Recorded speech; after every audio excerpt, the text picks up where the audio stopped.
Namaste all, and welcome to our continuing series on the synthesis of yoga with our beloved Ranga. Today we are beginning chapter 2, the 3 steps of nature.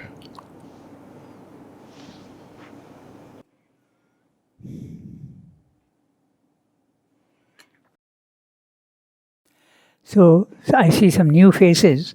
So very briefly, I'll tell you what he is saying in the first chapter, and then we go on to the second chapter. So there in the first chapter, he is first giving you 2 principles in nature. One is he's taken up only 2 of the vibrations. There are 5 basic vibrations: contraction, expansion, coming down, going up. These are all a simple movement. These 5 vibrations determine all the forms in the physical world. But here he is discussing only 2. There is a contraction and an expansion. When there is a contraction, then there is a unification that takes place. And there is also an expansion and a dilution and a breaking up into many units. So these are the 2 things he discusses. This is the fifth one, Ranganath. It's a contraction, expansion, going up, going down. And which is the fifth one? Fifth one is simply gamanam, just going. Plain, simple movement of going. So, examples of contraction is condensation, and expansion is, the best example is the universe, which is expanded to infinite size. Then the going down is, a good example is gravitation. It pulls you down all the time, stabilizes you. And the other is going up. Going up is, liberation is another good example for the consciousness going up. Or nowadays, physically, if you want, the aeroplane, which is capable of going up. So these 5 motions, here he is discussing only 2 and applying these 2 principles to yoga. So this is what he does there. Then he says, whatever is happening in nature, we will follow that, because nature, there is an underlying wisdom, and what nature is doing, we will try and follow in her footsteps. That's why the next chapter also is the 3 steps of nature. Okay, that's the next chapter we're going to read. Then he comes to at the end he says, I'm telling you, and in the end he says that we need not compartmentalize worldly life and spiritual life. They run into each other, and there is no reason for us to compartmentalize them as India has done for thousands of years. If you want a spiritual life, you have to get away from the physical world. Too much of imperfection, too much perversity, too much of darkness, too much of density. You will never get the divine here. Go up, it's easier. There are examples which say that you can, in the physical world also, you can live a spiritual life. There are a few examples in our Indian scriptures. Gita is the best example. You remain in the physical world like a lotus leaf in water. The lotus leaf never gets wet. You are in the physical world, but you are not touched by these imperfections. The other is the one small line in the Isha Upanishad, which says that you do karma, but it need not necessarily give you attachment, ego and desire. Na karma lipyate nare. So these 2 things he takes up and says, we will end the chapter with, all life is yoga. Okay, there is an individual yoga, but there is also a universal yoga. Even nature is doing a yoga. That nature is doing the yoga, we are going to read now about it. Very briefly, I have summed up the first chapter. Well, I said thousands of years this has been this tendency in India. Is it possible to narrow down when it started or get a close idea? Very difficult. But most probably you can. Buddhism was certainly one of the biggest influences. Buddhism was certainly one of the biggest influences. That is like 2,500 years ago. Yeah, 600 BC. 600 BC. And the last nail in the coffin of spiritual life in the world was Shankara. Okay? 8th century AD, who brought in the idea of Maya. But he has been misinterpreted because he is not a Mayavadin. But he has been misinterpreted. Okay? When you go into the higher levels of consciousness, words don't express things to you anymore. Words become very, very fixed forms and they distort the truth. So his meaning has been distorted. He doesn't believe that the world is anti-divine. He accepts the Sarvam Khalu Idam Brahman. He accepts that. So Shankara has been much vilified also as a Mayavadi. Oh, yes. Yeah. But he too subscribes to the view, if you want the divine power, naturally you have to go up there, not here. Okay? We now go to the next. Has anyone else, other than perhaps the Vedic rishis, said here? Oh yes, Vedic rishis, there was no differentiation, no dichotomy between spiritual life and worldly life. In fact, that is something very well known now. We are discovering more and more. 64 areas of discipline, 64 shastras for everything, to such an extent that dance, music, grammar, language, politics, economics. Chanakya and what is the other one for economics? What's his name? I don't know. I forget the name. But all these sciences have been completely explored to the extent that even what is the psychology of a thief, how to steal, how it is with what mentality you should do so it's not caught. Okay. So everything has been explored. No running away from the physical world at all. So it all sums up with heaven is my father, the mother is my mother. Earth is my mother. Yeah. Earth is my The mother. earth is the mother. Regarding Narad, what you were asking, so what you said is the Vedas, right? But even in the Upanishads, so the Isha Upanishad volume, Sri Aurobindo says that the Upanishads themselves can be categorized into two. One, those which were having this spiritual pragmatism of the Vedas, and the Isha, the Taittiriya, the Chandogya, Aitareya, and one more, Brihadaranyaka, they belong to that. And the later ones, they are having this world negation tendency. Yeah. So even some of the earlier Upanishads, they were having that. So not just the Vedic period, even the Upanishadic up till a certain point. So, the Vedic period, yes, there was no differentiation between spiritual life and worldly life. They even had hints of the supermind. But the concept of evolution 5,000, 10,000 years ago and the divinization of the earth was maybe hinted at, but never really followed like Sri Aurobindo has done. He is the first one to do that. We will, what nature is doing in evolution, we will do it at an individual level so that it becomes at a universal level. And accelerated. Yeah. Okay, so now we go to the next chapter. The 3 steps of nature.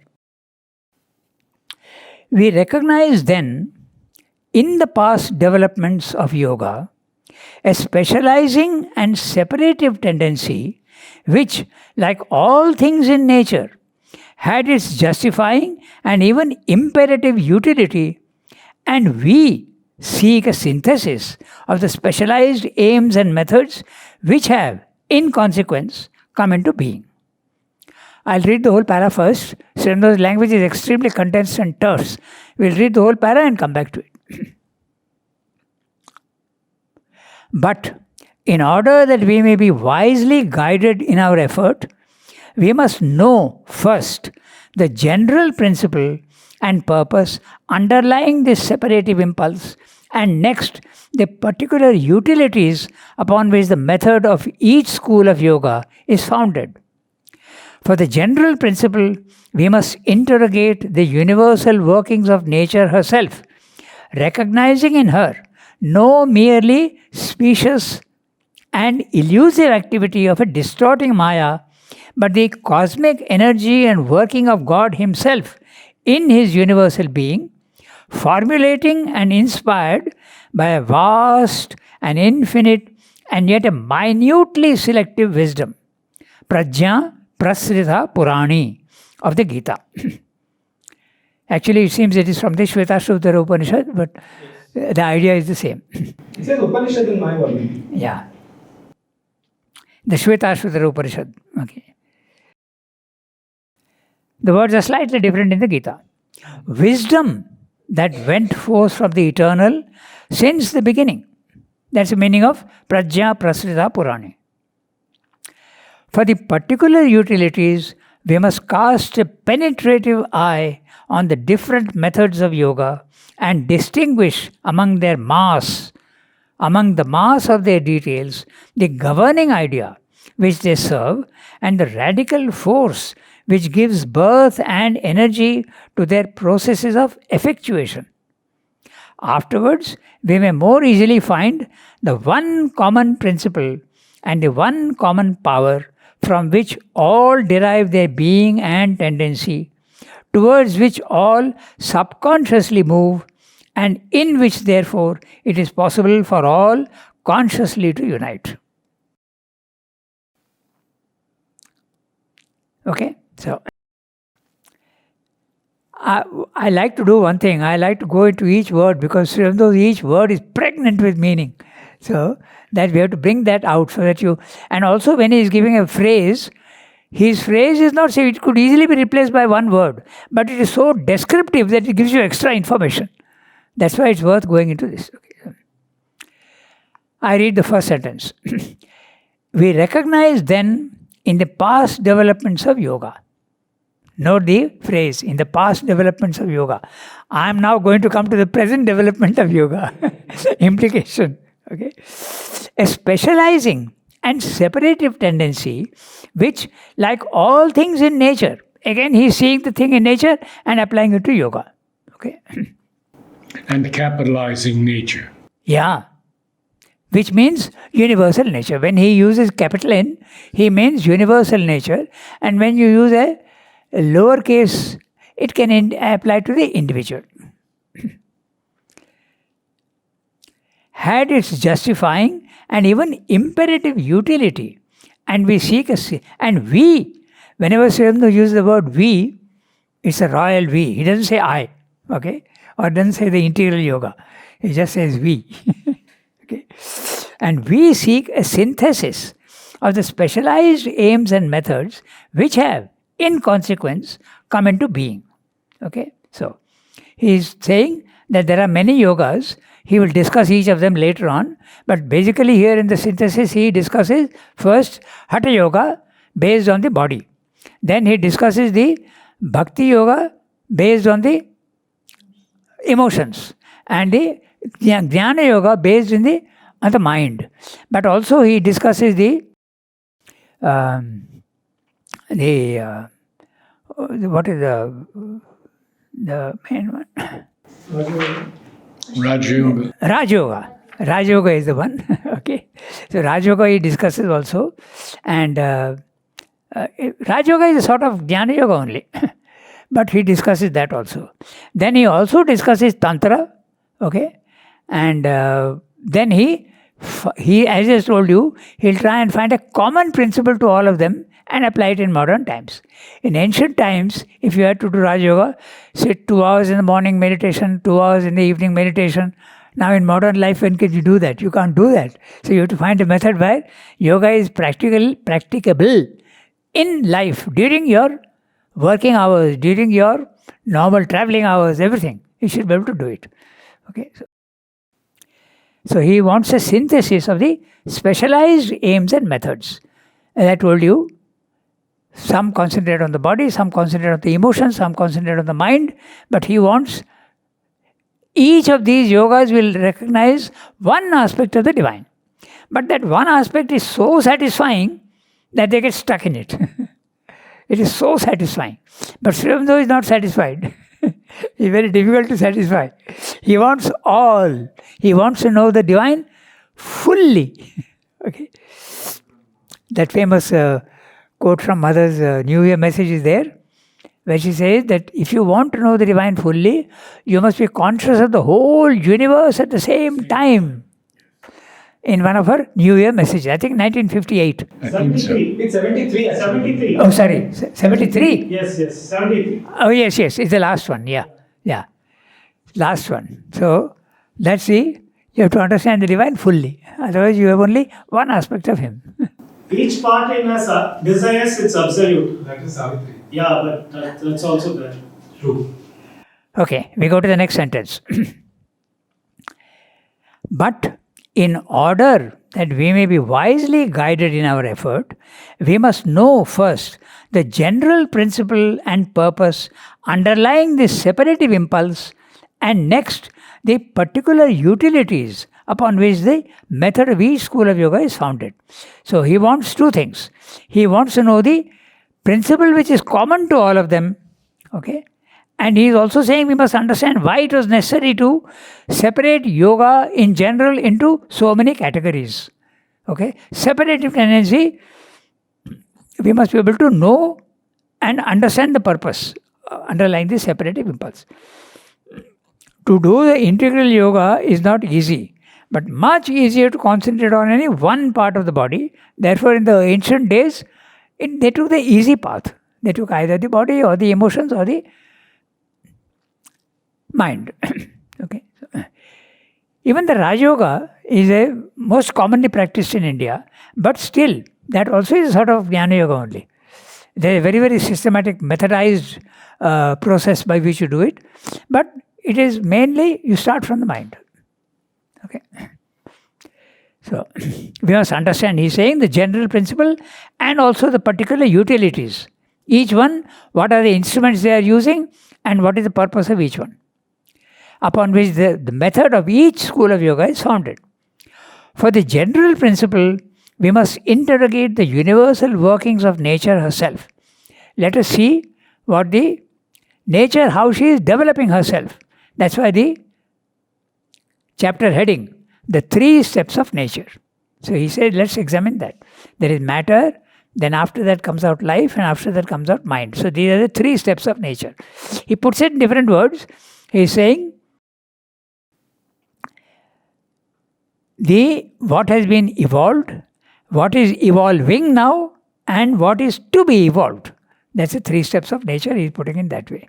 Okay, so for the general principle, we must interrogate the universal workings of nature herself, recognizing in her no merely specious and elusive activity of a distorting Maya, but the cosmic energy and working of God Himself in His universal being, formulating and inspired by vast, infinite, and yet a minutely selective wisdom, Prajna Prasrita Purani of the Gita.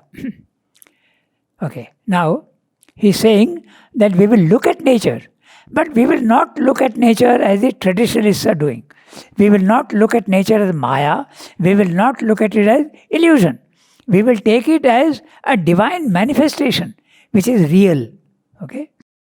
It's a very important sentence. Yeah, that's right. He says we should not look at it as Maya. There is a truth of Maya, but behind that truth is a greater truth.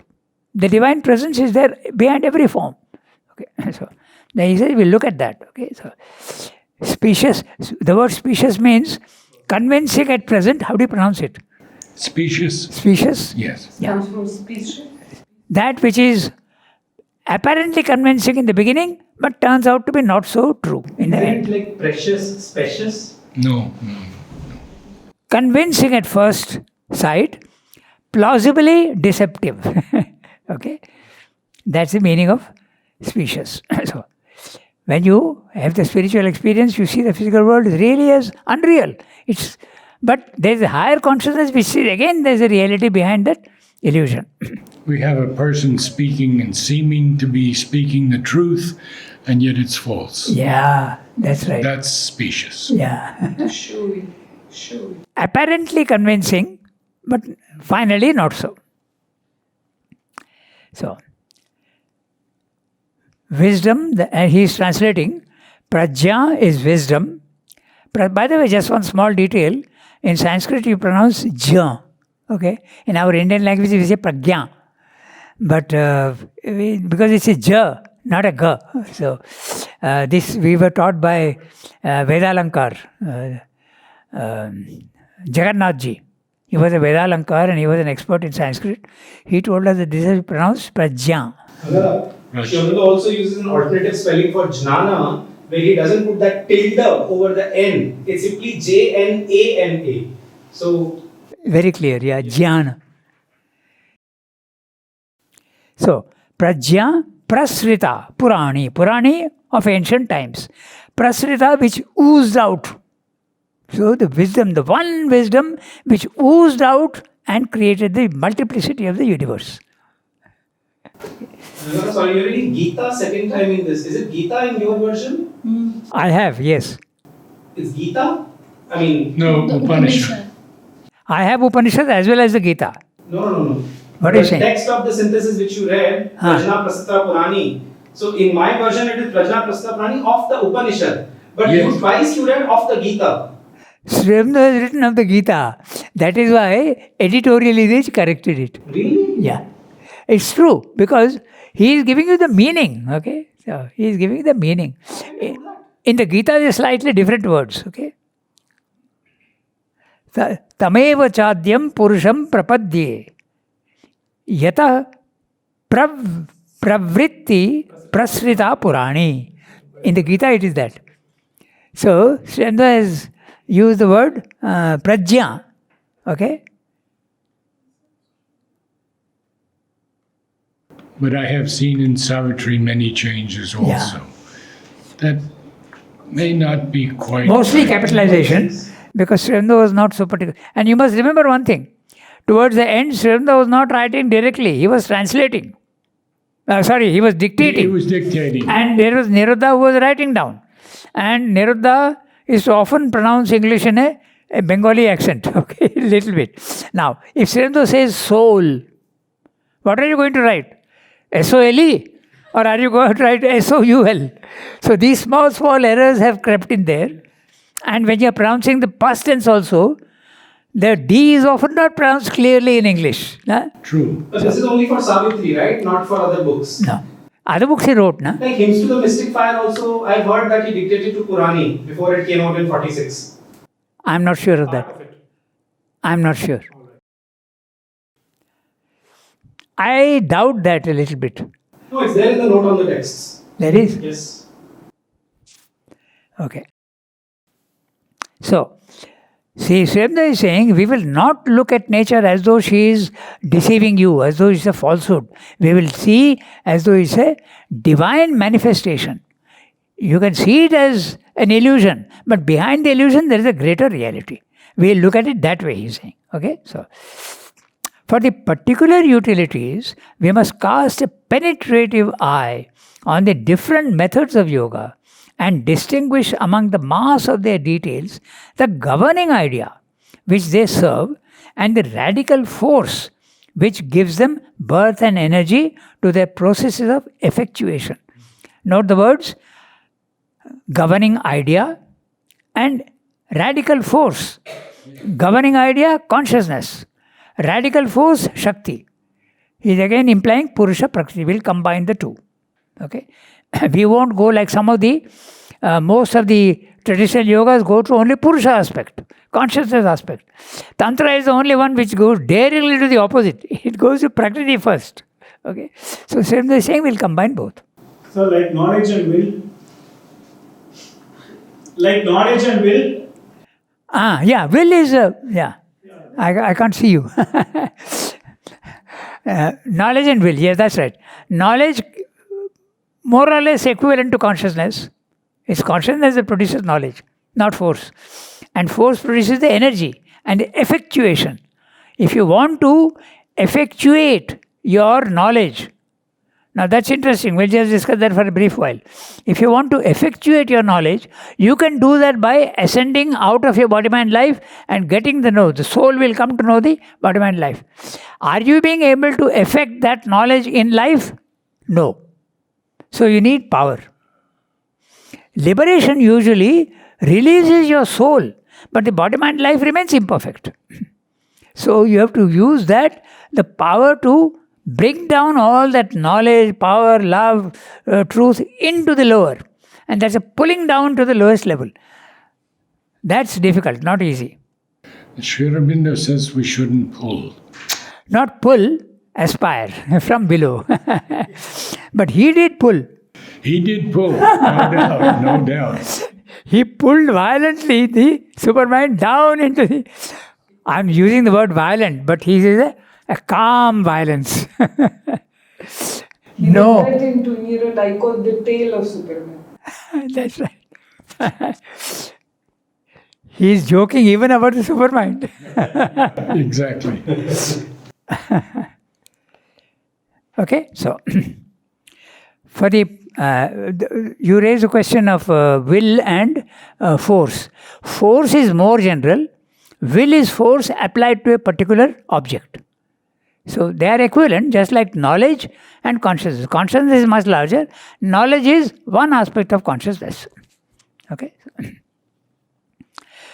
For the particular utilities, we must cast a penetrative eye on the different methods of yoga and distinguish among the mass of their details the governing idea which they serve and the radical force which gives them birth and energy to their processes of effectuation. The traditional yogas are not so much interested in effectuating the knowledge and the power and the love and the truth into their body-mind life. They are not interested. The soul is free, that's enough. Okay.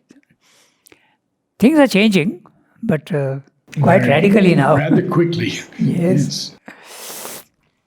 Afterwards, we may more easily find the one common principle and the one common power from which all derive their being and tendency, towards which all subconsciously move, and in which, therefore, it is possible for all consciously to unite.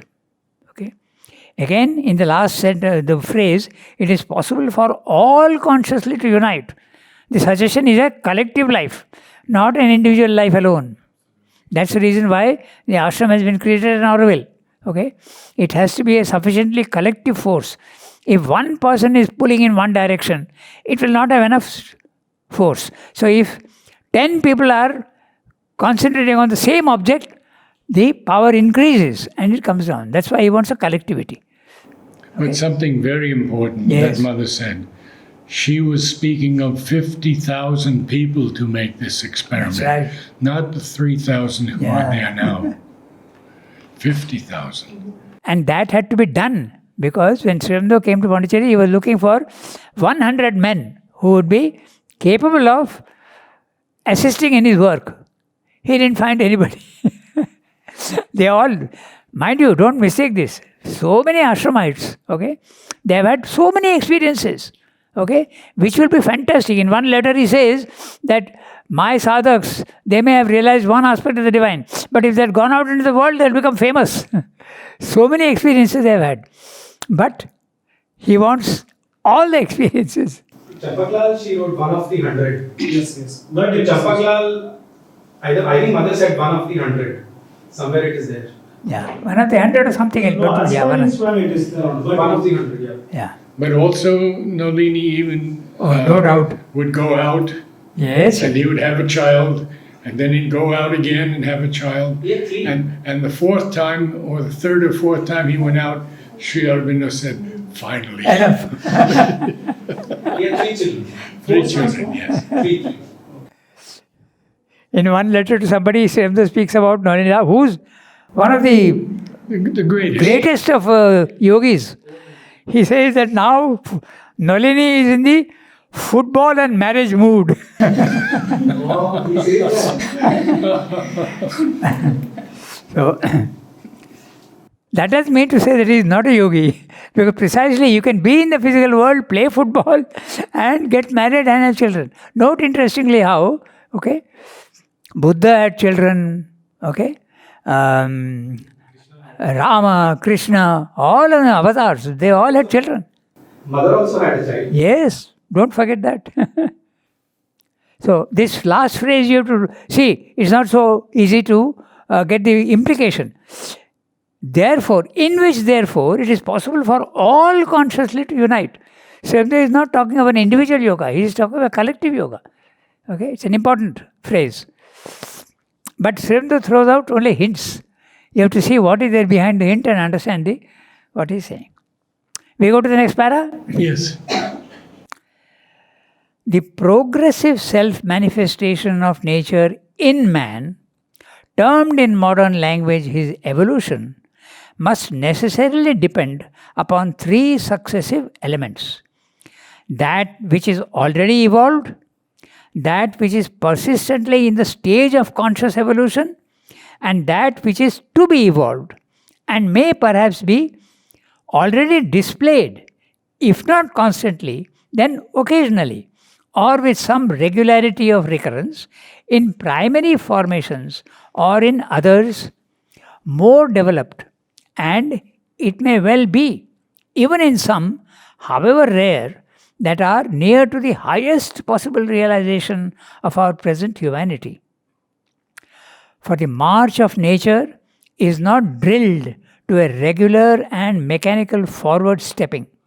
She reaches constantly beyond herself, even at the cost of subsequent deplorable retreats. She has rushes, she has splendid and mighty outbursts, she has immense realizations. She storms sometimes passionately forward, hoping to take the kingdom of heaven by violence. And he is referring to specific things. And these self-exceedings are the revelation of that in her which is most divine, or else most diabolical. Okay? But in either case, the most puissant to bring her rapidly forward towards her goal. Okay? So, here he is speaking of the 3 steps of nature: that which has already evolved, that which is evolving, and that which is to be evolved.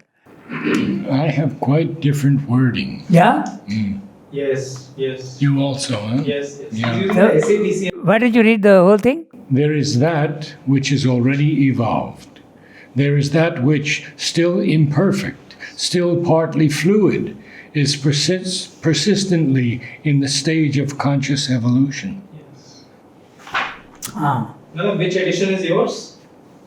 Huh? Yours is which edition? Oh, this is SAPCL.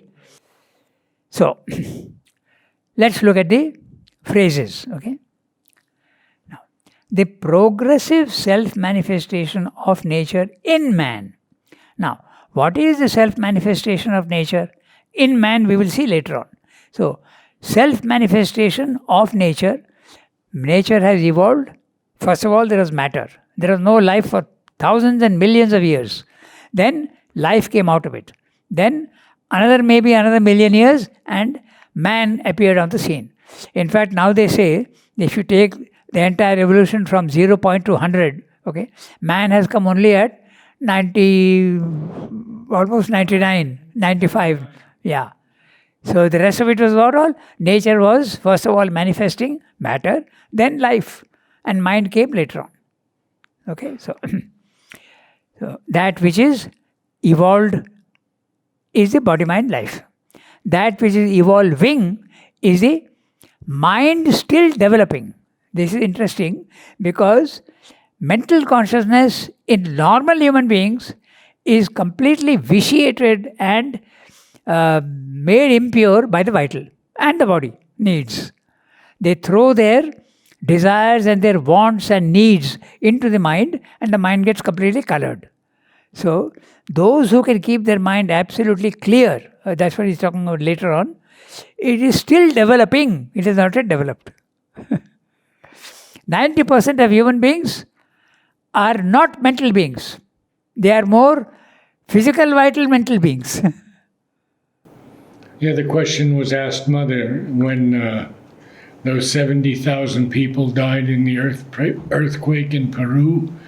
The child said, Mother, didn't any of them have a psychic being that was aware? Mother said, very few are aware of their psychic being. Wow. So, even the most intellectually developed people, okay, their vital does play a role. And of course, the body plays a role for everybody. You are subject to food and sleep. You have to do that. Okay. I don't even speak about sex, but these are all things which everybody gets affected by. Also, process of elimination. Yeah. All of these That's things. right.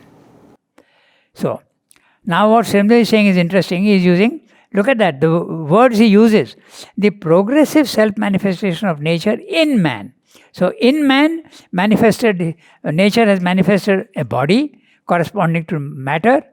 It has manifested a vital being which corresponds to prana in the universal level.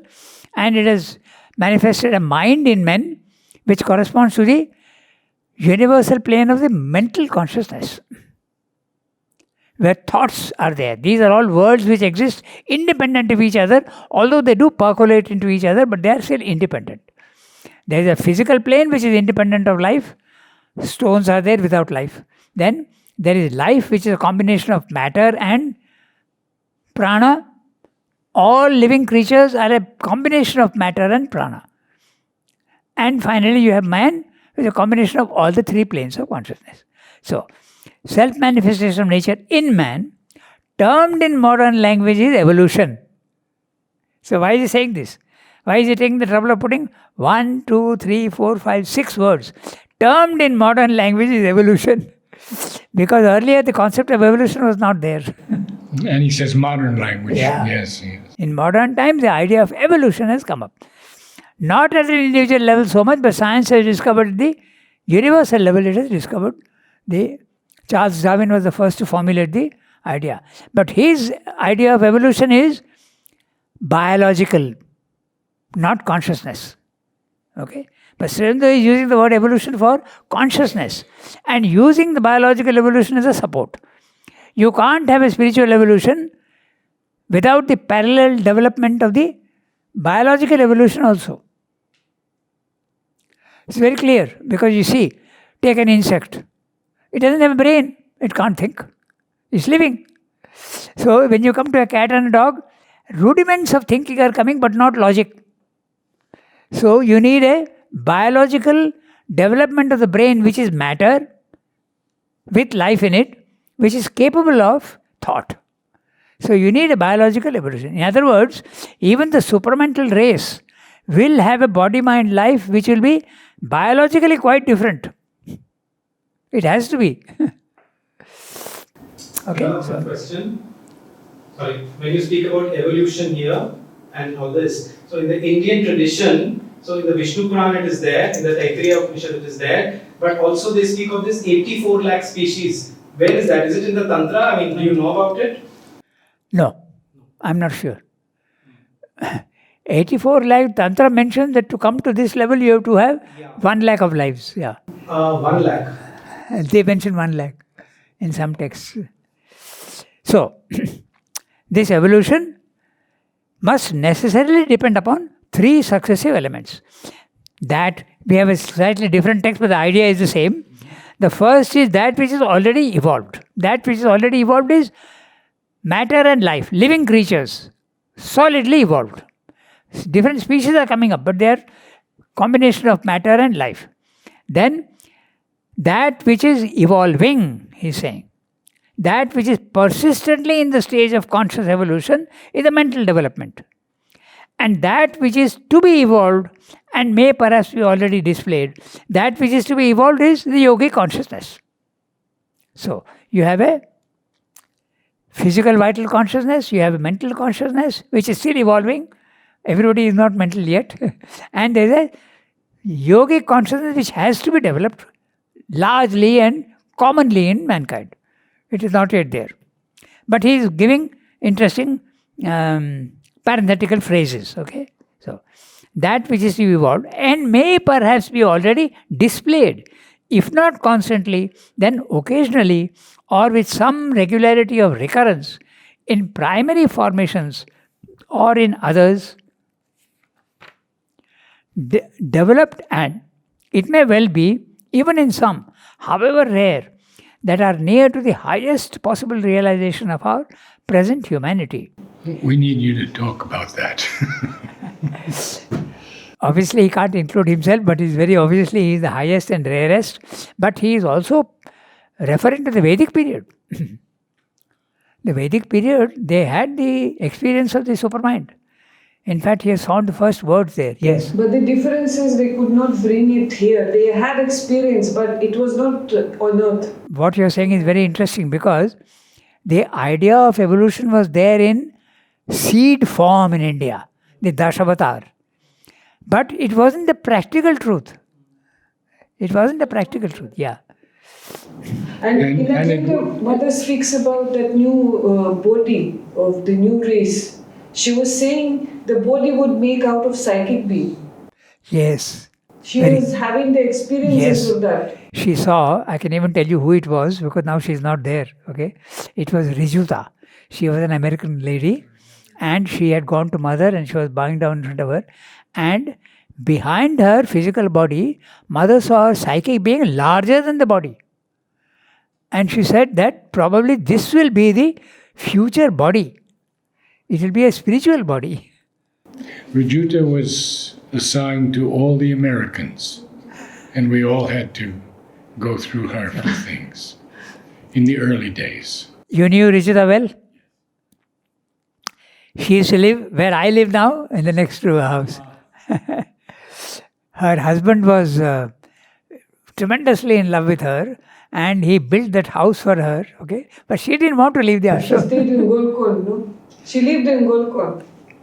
She used to, but then when he built this house, and he did it with his own hands and all, a very interesting character, okay? He wasn't very well educated, but he was an expert in air conditioning. Oh. Okay. In fact, one day there's an interesting side story. Sometimes I go into a little bit of to enliven the whole proceedings. Okay? And we welcome it. So he was having a chat with Udar. Okay. What was his name? I forget his name. Rishita's husband.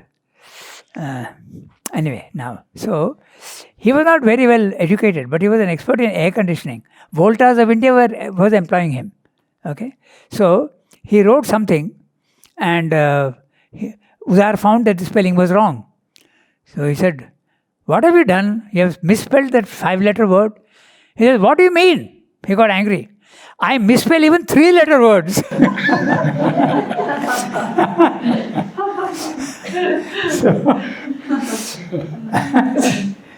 So that was Rijuta, and mother had the experience of it. Psychic being behind, larger than the body. Usually the psychic being is spoken of as a tiny little flame. No larger than the No thumb of larger than the man. thumb of a man. The explanation of that will come in the book. Huh? The explanation of what that means will come in synthesis. Yeah.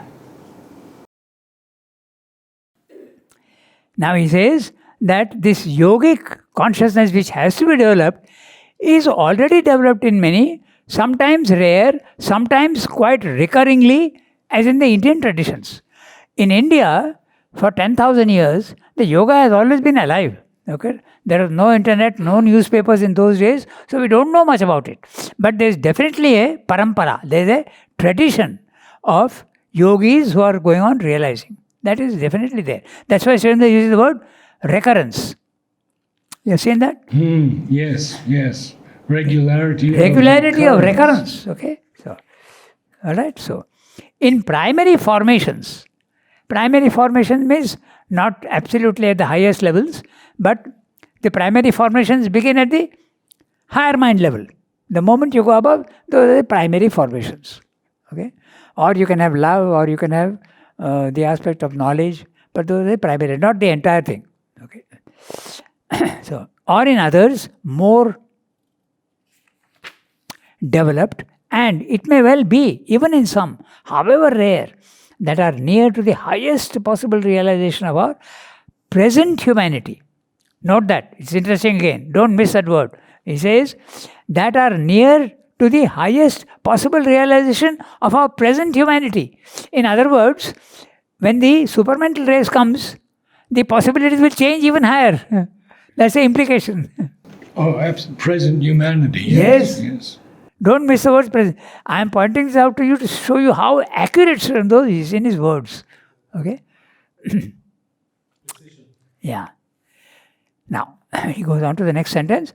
For the march of nature is now drilled to a regular and mechanical forward stepping. She reaches constantly beyond herself, even at the cost of subsequent deplorable retreats. You have another text? Same, with Same a full text. stop after Okay. retreats. So, obviously he is referring to the Vedic period. The Vedic period, there was huge development. As I told you, even materially, okay? Economics, politics. Chanakya was for statehood. Arthashastra who wrote? Chanakya, okay. Then who is the other one who dealt with diplomacy? Same.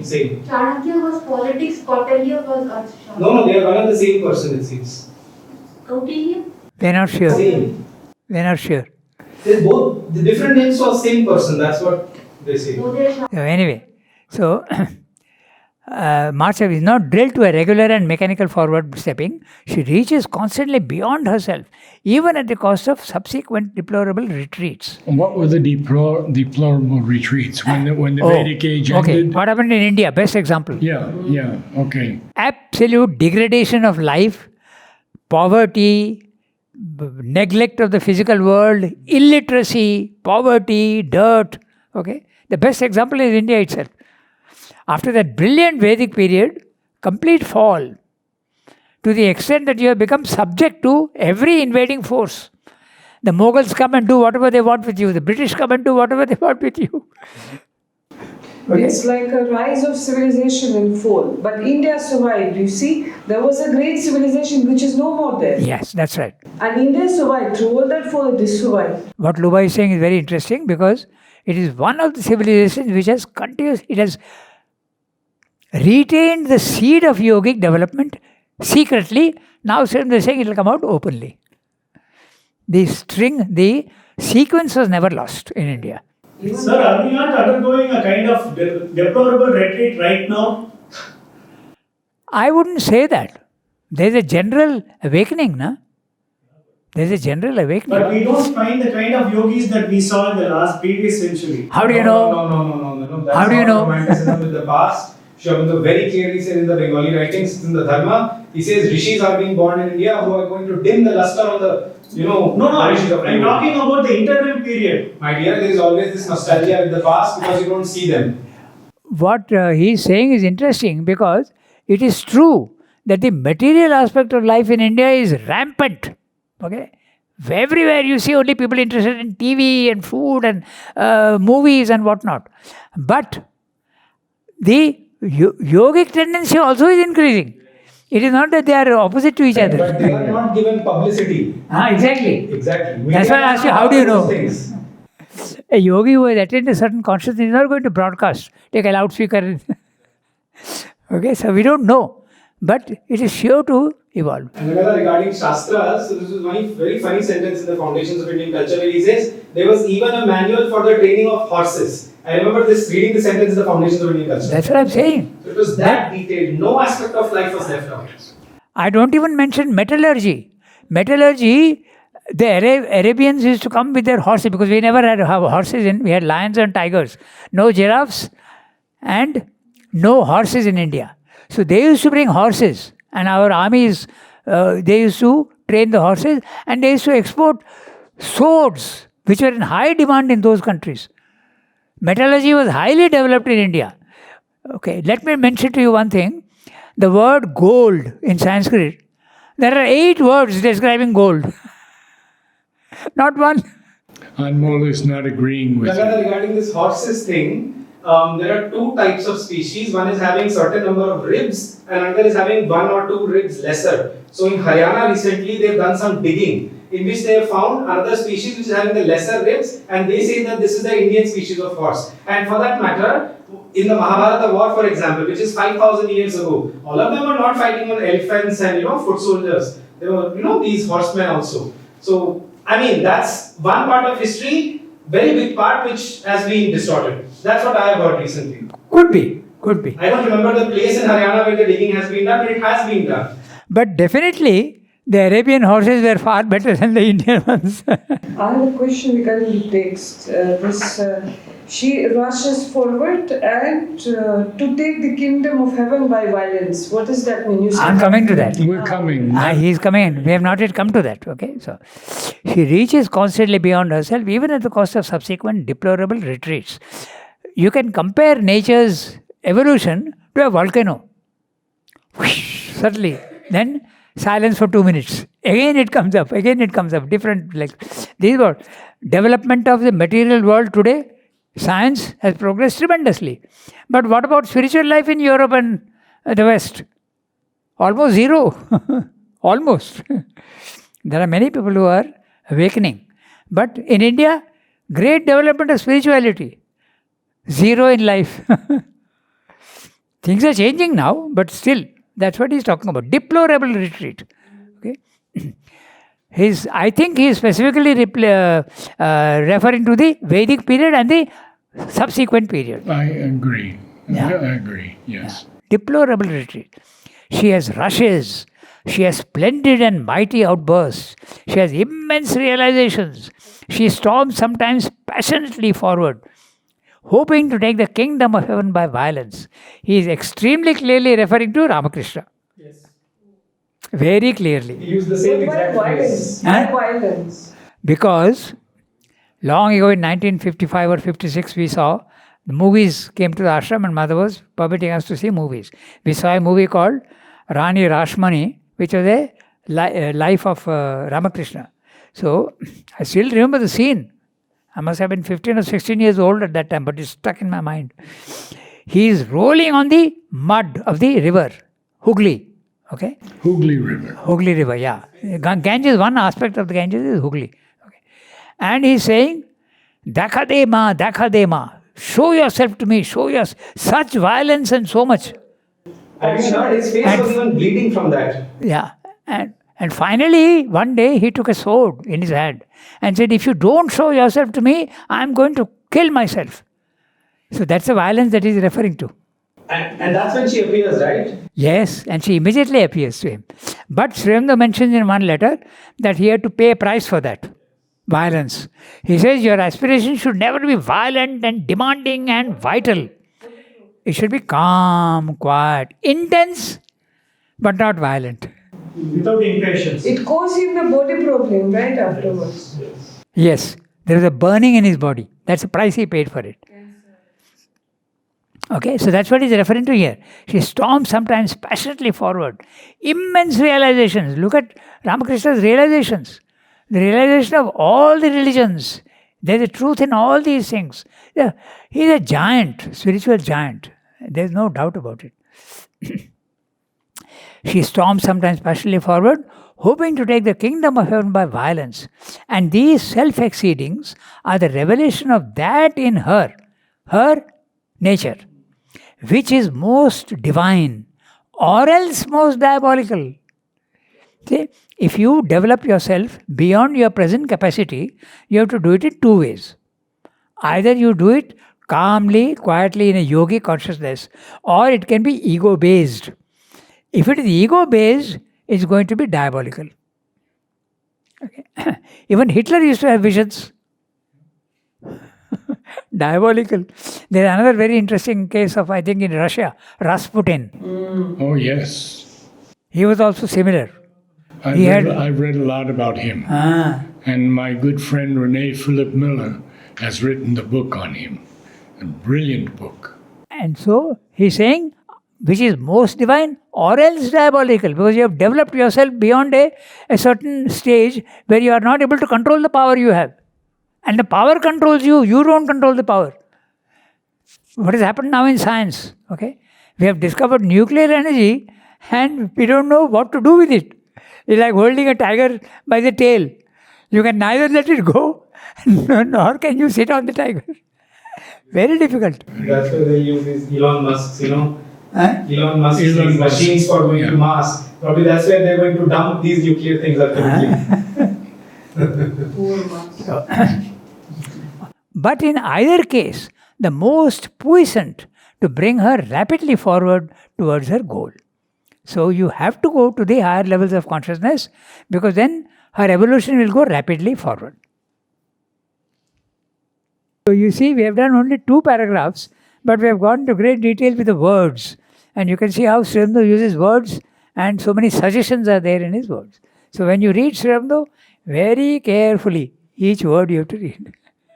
And please tell your friends and family about the programs they're on regularly on our website, Mother and Sri Aurobindo.